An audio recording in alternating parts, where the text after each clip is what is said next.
Bem-vindos ao Mistérios do Mundo, eu sou o Bruno Alves.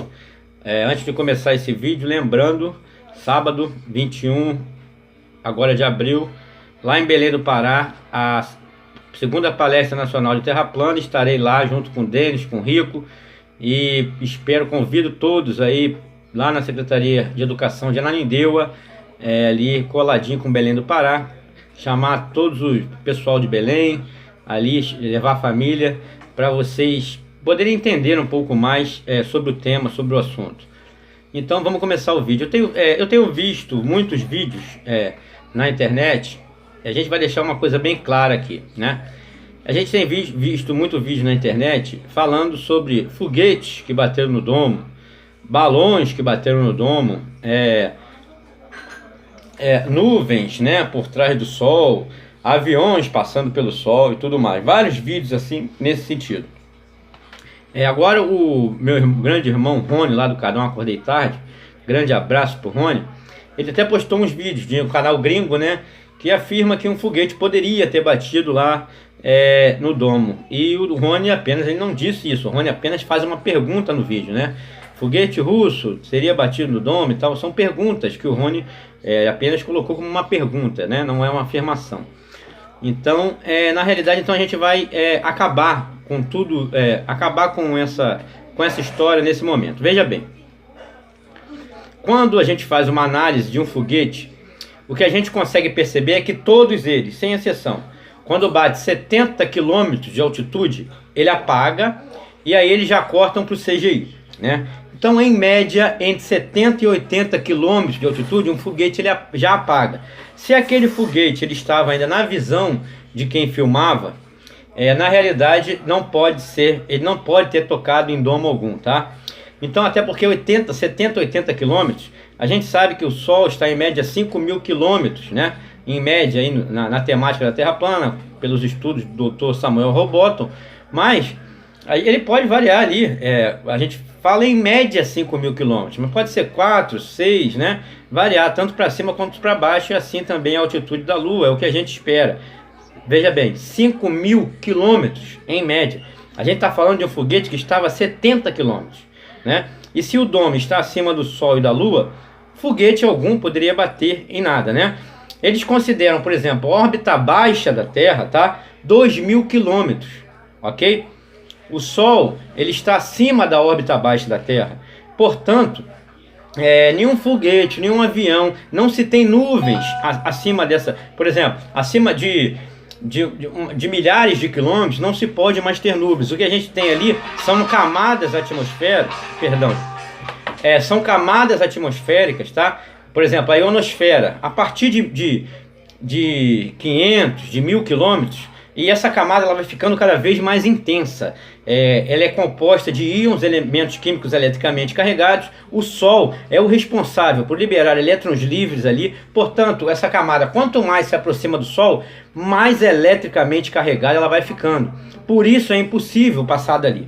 Entende? Por isso o homem não vai à Lua, coisa nenhuma. Por isso o homem não vai a lugar algum. É por isso que essas coisas a gente tem que deixar bem clara. Então o avião não pode chegar perto do Sol. Ali não tem como mais compor nuvens a essa altitude, né? Porque isso é um evento que acontece aqui na troposfera, né?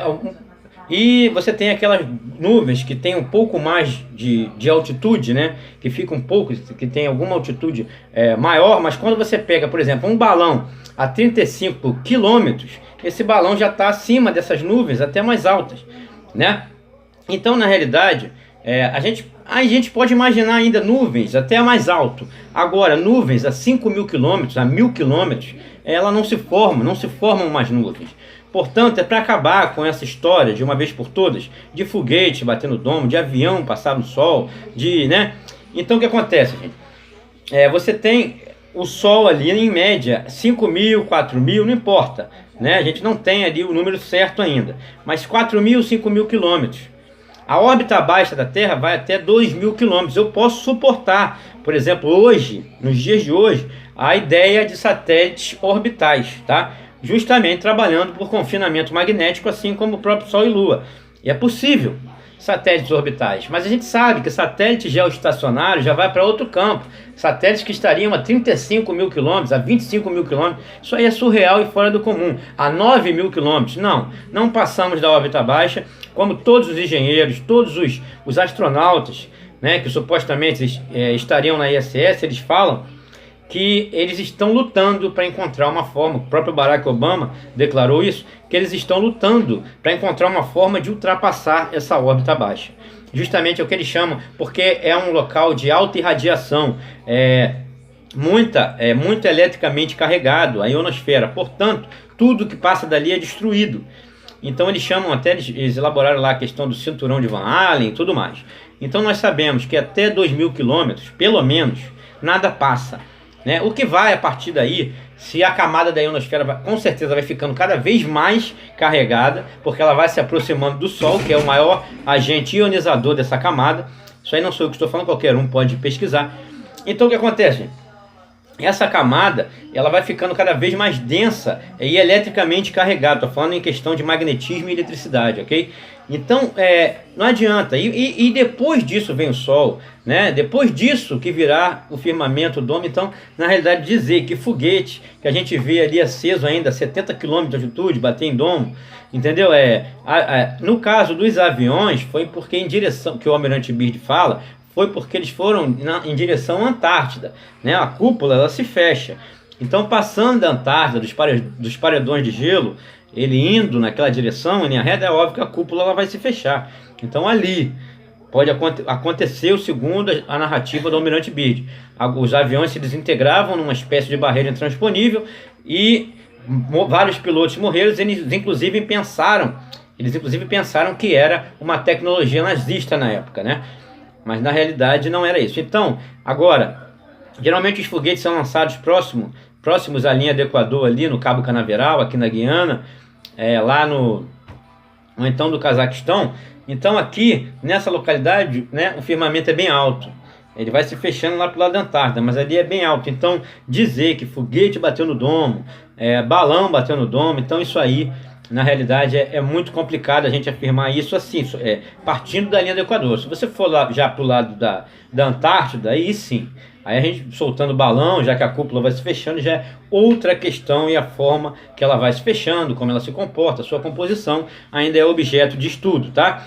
Então, na realidade, é só para a gente encerrar essa questão, né? Deixa eu ver se tem mais alguma coisa para me falar aqui.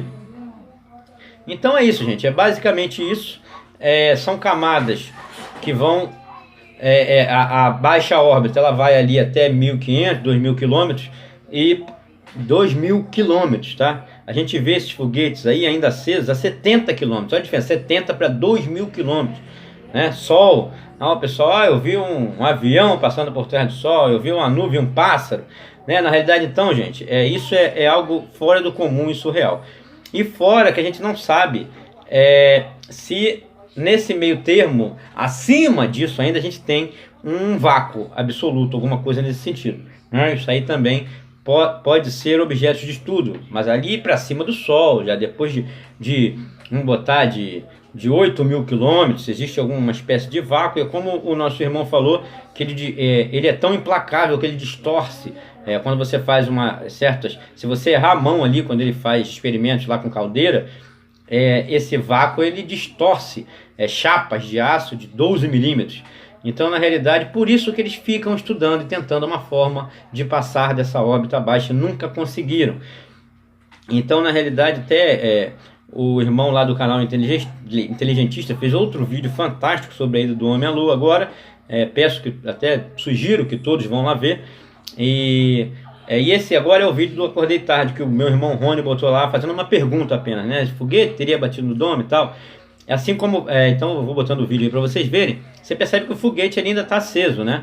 O foguete ali, você está dando para ver ali, no máximo 70 a 80 mil quilômetros. Que nesse momento ele apaga, e aí a gente sabe onde ele vai parar na realidade, né? A gente sabe que não vai botar nada em lugar nenhum. Como eu canso de falar aqui, mas isso está muito longe do Sol, isso está muito longe do domo, não tem nem, sabe, os 70, 80 quilômetros em relação ao Sol a 5.000 quilômetros, ou 4.000, seja lá o que for, e o domo acima disso ainda, então é impossível, tá? É improvável e não tem nenhuma condição disso acontecer. Inclusive o Rony colocou outro sobre que causou lá umas ondulações. Justamente foi o caso do foguete da SpaceX, o caso do foguete do Falcon 9, que foi solto em 2017 para lançar um suposto satélite em órbita baixa, um satélite orbital a 720 km, um satélite SES, um satélite de Luxemburgo. E aí ele foi muito na vertical e ele causou um transtorno na ionosfera, né, quando ele atingiu lá uma determinada. Isso causou, inclusive, foi tema e notícia em vários sites, causou perturbações, inclusive na rede, parcial na rede de GPS. Aí quando o Bruno chega aqui e diz, eu apresento minhas teorias sobre os sinais serem captados na ionosfera, o pessoal chama de ignorante, que é burro, que não entende nada, e aí a prova que o foguete da SpaceX, por ter ido muito na vertical, ele causou essas perturbações, provocando problemas na comunicação dos GPS. Então causando um buraco, uma espécie de buraco na ionosfera e causando problemas. Então, da onde é captado os sinais, eu canso de falar aqui, né? Até pelo experimento do Jucimar, do irmão Jucimar lá, que em faixas, ele mostrando que em faixas da ionosfera ele consegue pegar sinais na parabólica. Então é isso, gente. É mais ou menos por aí. É só para deixar isso bem claro. E é isso aí. Dia 21, então não tem negócio de foguete bater em domo, balão, né? Foguete, nuvens passando por detrás do Sol. Não tem altitude para isso, né? Até porque quando chega nessa camada é improvável, na altura do Sol e tal, é apenas ionosfera, uma camada de elementos químicos eletricamente carregados, composta de íons, e que são responsáveis, inclusive, por sinais de telecomunicações e das comunicações como um todo, e tudo isso também, claro, atrelado aos cabos de fibra ótica, e aí sim, satélite, balões, que são balões no caso. Hoje eu aceito apenas os orbitais, trabalhando ali no confinamento magnético. Geoestacionário, nem pensar, somente na mente do Arthur C. Clarke e nos livros de ficção científica. Então é isso, gente. Estaremos sempre juntos em busca da verdade, mistérios do mundo, conteúdo original. É nessa hora que o Globo agora chora e mamãe não vê. Grande abraço.